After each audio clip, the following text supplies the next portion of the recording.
Mga kahuwan, panoorin ang video na ito upang alamin ang pinaka-latest na balita tungkol sa lagay ng panahon at bagyo. Update today.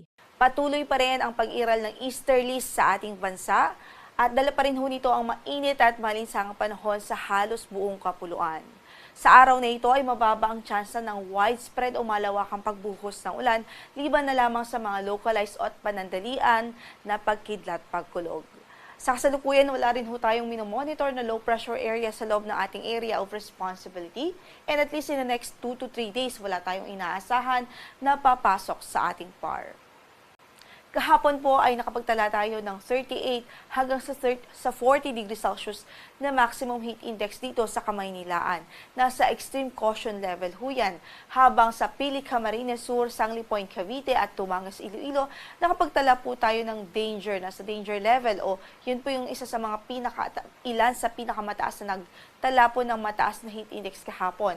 Wherein sa Pili, Camarines Sur, nakapagtala po tayo ng 45 degrees Celsius na maximum heat index. 43 degrees Celsius naman po sa Sangli Point, Cavite at Tumangas, Iloilo. Nasa danger level ho yan.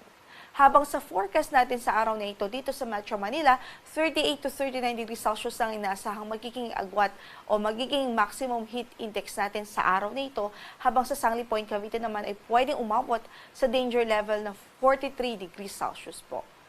So, ibig sabihin, patuloy natin iingat ang ating mga kababayan. Hanggat maaari po, iwasan muna ang direct exposure sa sunlight, especially po sa katanghalian at early afternoon. At maging hydrated po tayo. At iwasan muna ang mga rigid activities na maaari pong magdulot ng mga heat stress, heat cramps, or even heat strokes.